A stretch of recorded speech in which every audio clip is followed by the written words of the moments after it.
Hello doctor Abdussalam Umar with you. നമ്മുടെ ഒരു കത്തി എല്ലാവരുടെയും ലൈഫിന്റെ പാർട്ടാണല്ലോ. കത്തിയുടെ ഒരു പ്രശ്നം ഒന്ന് മൂർച്ച ഉണ്ടാവില്ല. ഇനിയിപ്പം വാങ്ങുമ്പോൾ ഭയങ്കര മൂർച്ച ഉണ്ടെങ്കിലും ഒരു 2 ഇറച്ചി മുറിക്കുമ്പോൾ കത്തിയുടെ മൂർച്ച പോകും.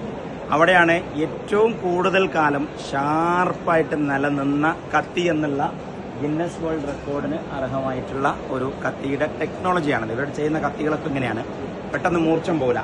ഒരു ഉദാഹരണത്തിന് ഇവരുടെ ടെസ്റ്റിംഗ് റിപ്പോർട്ട് നോക്കുകയാണെങ്കിൽ ഇപ്പോൾ ഒരു സാധാരണ കത്തി നമ്മൾ വാങ്ങുമ്പം അത്ര തന്നെ മൂർച്ച ഉണ്ടാവും. പക്ഷെ അത് ഉപയോഗിക്കുന്നതോടൊപ്പം 60 വട്ടം വരെ യൂസ് ചെയ്ത് ടെസ്റ്റിംഗ് മെറ്റീരിയലിൽ കട്ട് ചെയ്ത് 60-ാമത്തെ വട്ടം എത്തുമ്പോഴത്തിന് സാധാരണ കത്തികൾ ഏകദേശം അതിൻ്റെ ഷാർപ്പ്നെസ് ഇത്രയും താന്നു പോകുന്നുണ്ട്. പക്ഷേ ഇവരുടെ ടെക്നോളജി ഉപയോഗിച്ച് മൂർച്ച വെപ്പിച്ച കത്തികൾ ആ കൺസിസ്റ്റൻ്റ് ആയിട്ട് ഒരേ സമയം, അതായത് പിന്നീട് ഒരിക്കലും ഇത് മൂർച്ച വെപ്പിക്കേണ്ടതില്ല എന്നുള്ളതാണ്. ഒരിക്കൽ ഷാർപ്പൻ ചെയ്താൽ പിന്നെ മൂർച്ച വെപ്പിക്കേണ്ടതില്ല.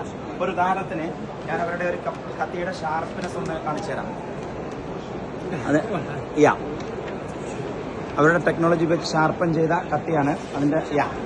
യെസ് അത്രയും ഷാർപ്പാണ്. അത് വൺ ടൈം അല്ല, ഇത് ചെയ്ത് കഴിഞ്ഞാൽ പിന്നെ ഫുള്ളായിട്ട് ഈ ടെക്നോളജിയിൽ ചെയ്ത് കഴിഞ്ഞാൽ പിന്നെ മൂർച്ച വെപ്പിക്കേണ്ടതില്ല എന്നാണ്. ആ മോഡലിലുള്ള ഒരുപാട് കത്തികളാണ് ഈ ഒരു കമ്പനി പ്രൊഡ്യൂസ് ചെയ്തിട്ടുള്ളത്.